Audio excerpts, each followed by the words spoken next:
Hello mga idol, magandang araw sa inyong lahat. Siya nga pala, nandito tayo ngayon sa Makati City. At hanap lang siguro muna tayo ng mahihan mga idol. Dahil kanina pa ako napahi. Talaga ito nga ang mahirap sa mga lugar na ito mga idol. Katulad nito sa Makati City. Medyo okay pa nga sa BGC Taguig. At mayroon doon na mga designated na lugar na pwede tayong umihi, may mga CR sila. Ewan ko dito kung pero nagtanong tayo kanina dun sa yung nagtitikit dito sa nagtitikit ng mga parking, side parking na to. So mayroon daw dun yung parang barangay dyan sa unahan, yung tinatawag nila na Jaime Velasquez Park. So dito sa Salcido to Village Makati mga idol, mayroon daw tayong mahihian dyan at may bayad daw na 5 piso. So tara, baba muna tayo dito sa sakyan mga idol. At kanina pa talaga ako napahi mga idol. Tara, let's go.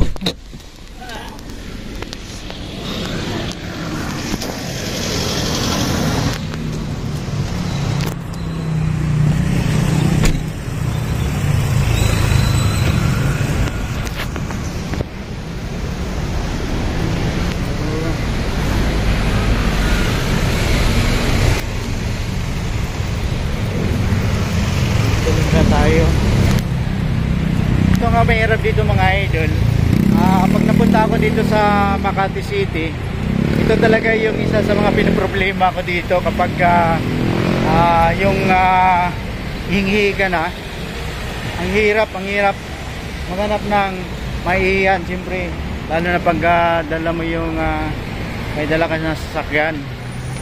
So buti na lang dito sa Salcido Village mayroon siyang may ano dito, pero okay lang, may bayad daw na 5 piso. So okay lang mga idol. So yun ito yung Salcido Park, Salcido Village Park dito sa Makati. So yun yung building na yan, yung mababa yan yung parang barangay nila. So dyan daw pwedeng umihi. Yeah. Yan yung tinatawag nila na ayan, Jaime C. Velasquez Park. So yan mga idol, yan.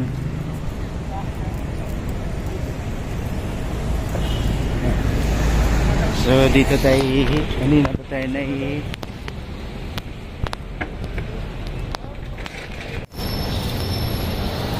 So yan mga idol, sa wakas nakaihi na rin tayo. Tuwid mo ang atas. Nakaraos din tayo mga idol. Ang hirap. Kaso ngayon lang yung CR nila, bali magkasama lang yung dumihan at saka yung ihihan. So mahirap gaya nun, nakapila, pangatlo dapat tayo, pinagbigyan tayo dahil yung isa dudumi. So sabi niya, mauna ka na sir. So pasalamat tayo sa kanya at hingi na rin tayo. Yun nga lang mahirap dahil magkasama nga yung ihian at saka yung dumihan. So bali isang iniduro lang, yung ihian pa, yung anong tawag nito, basta yung pinakaihian nila ay under repair. So yan, okay na rin, ayos na rin, at least nakaraos tayo at medyo malapit lang dito sa pinaradahan natin ngayon. So pabalik na tayo dito sa ating pinaradahan at hinihintayin ko lang yung aming kasamahan sa trabaho nandun sa meeting.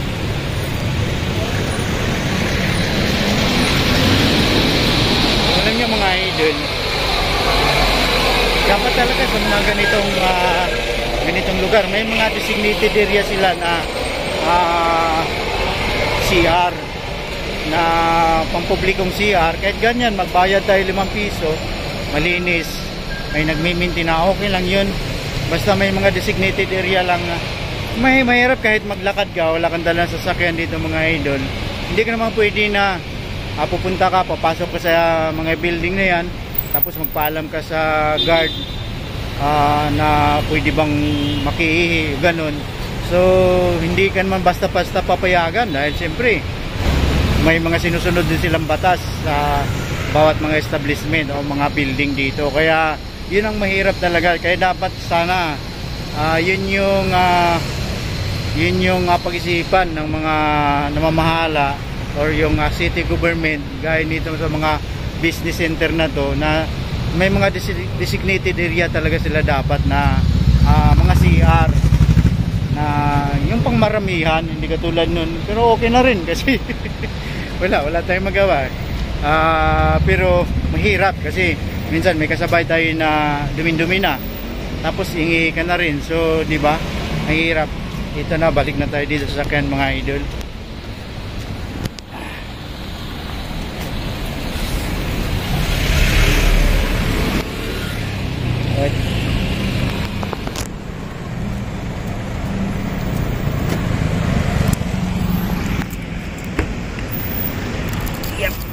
Okay.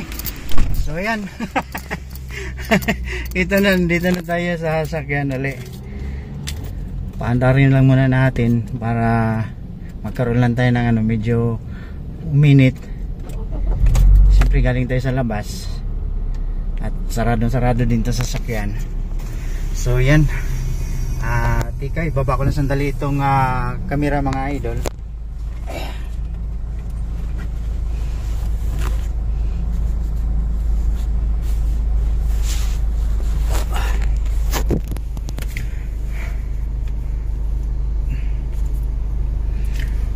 Alright, so okay na mga idol. Siya nga pala,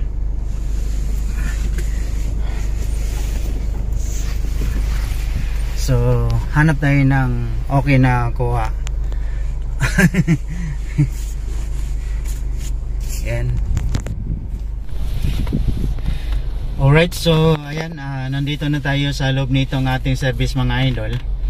Siya nga pala, medyo mahaba-haba pa naman yung oras ng paghihintay natin dito dahil para mga 30 minutes or more than 30 minutes pa naman yung oras na para pick upin natin yung ating mga kasamahan.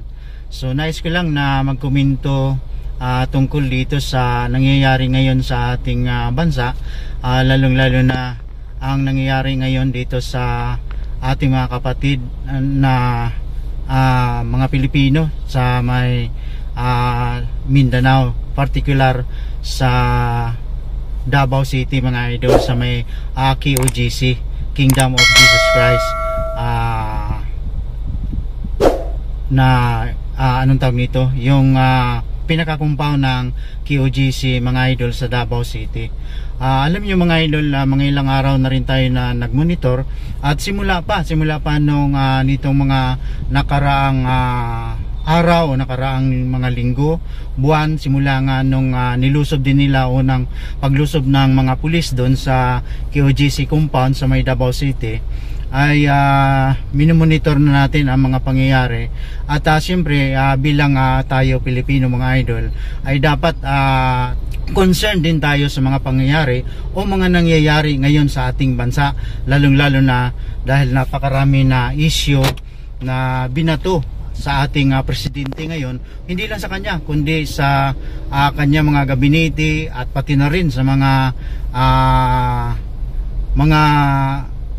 iba natin mga opisyal gaya ng Kongreso at saka ng Senado mga idol. So parang naobserbahan nga natin na parang may kakaiba na talaga nitong panahon na to, nitong administrasyon na to ni President Ferdinand Marcos, kumpara natin sa mga nakaraan na administrasyon, lalo na kay Tatay Digong nung siya pa ang ating Pangulo, siya pa ang ating Presidente.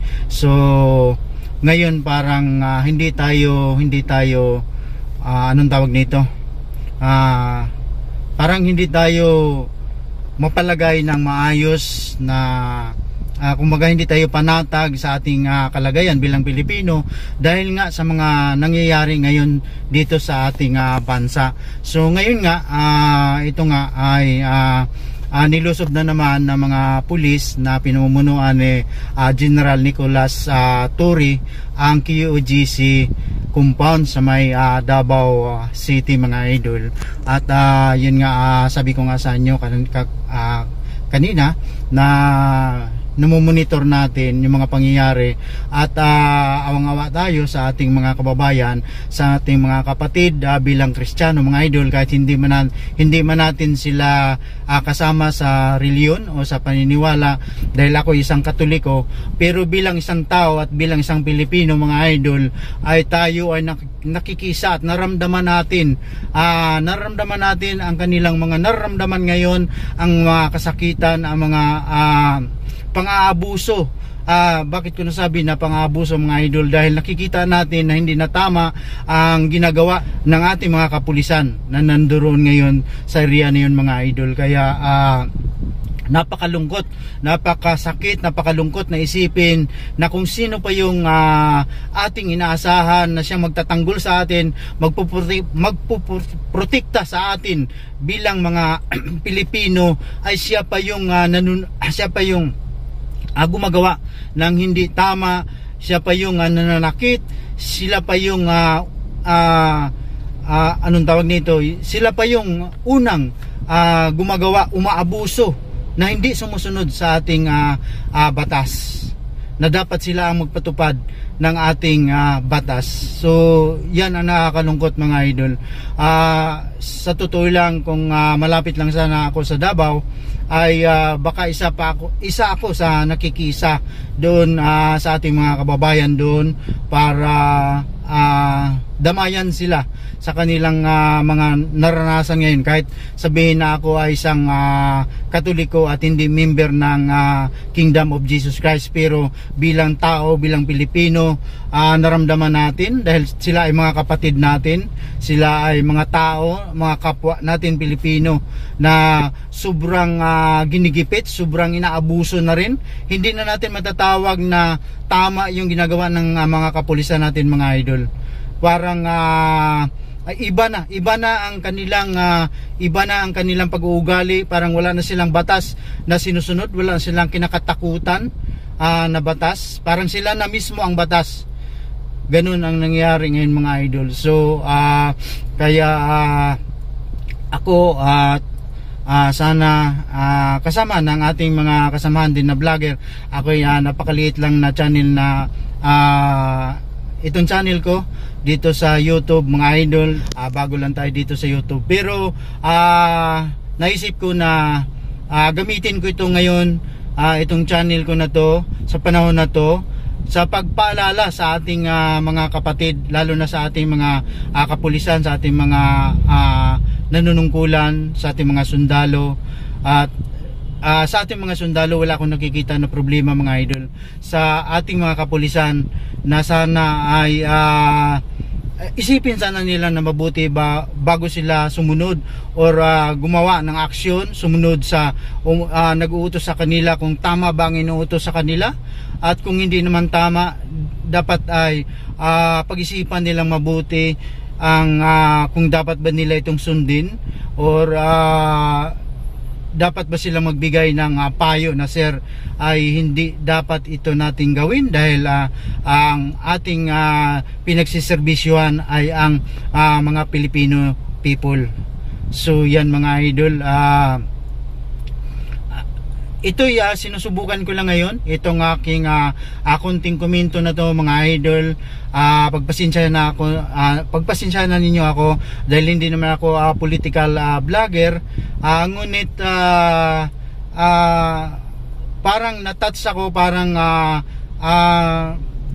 naisip ko rin na ang panawagan ni Sir Dado, ni Captain Dado Enrique, ang ating inidolo na isang vlogger, isang dating military official, dating premier, at hindi lang basta-basta na dating military official at marangal na tao. Sa palagay natin, may panawagan siya, mga idol, na sana lahat ng mga vlogger ay gamitin ninyo ang inyong mga channel para kondinahin or paalalahanan ang ating gobyerno baka nakalimot na nandyan sila para tayo protektahan, para nila at para tulungan nila tayo, ang taong bayan sa bansang ito, at hindi para apihin, para hindi abusuhin, para hindi pagnakawan.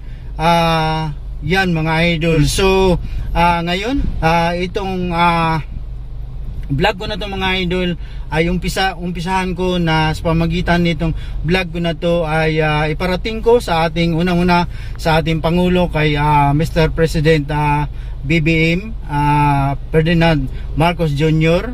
Sir, Mr. President, at sa buong inyong gabinete, kanila ni Sir Secretary Abalos, at sa mga opisyal ng ating pulisya, sa Chief of Staff ng EEP, at sa lahat ng mga malalaki nating opisyal na nanawagan tayo na sana sir, pag-isipan ninyong mabuti ang inyong hakbang, ang inyong gagawin upang hindi sana magkaroon ng pagkawatak-watak ang ating mga kapatid, ating bayan. Sana ang inyong isipin ay para sa kapakanan ng lahat at hindi para sa inyong pansariling interes lamang. Yun po ang aking hinihiling po sa inyo sir. Ulitin ko po, hindi ako political vlogger, pero subukan ko, try ko sa pag-upload ng ito ang panawagan sa ating mga kinauukulan, na sana po tigilan na ninyo ang hindi tama at marahas, sobra-sobra na pagpapatupad, hindi na pagpapatupad ng batas po, at parang pang-aabuso na po sa aming mga sibilyan, sa aming mga Pilipino na inyo dapat na pinagsiservisyohan at pinagpoprotektahan po. So ayan mga idol, maraming salamat sa inyong panonood, at pakishare lang po nitong aking video, paki-like at pakipindot na rin ating notification bell para mag-updated kayo sa mga susunod at bago kong upload mga idol. Alright, hanggang dito na lang. Maraming salamat, at huwag natin kalimutan na magdasal at magpasalamat palagi sa ating may kapal sa Panginoong nasa langit. Bye bye.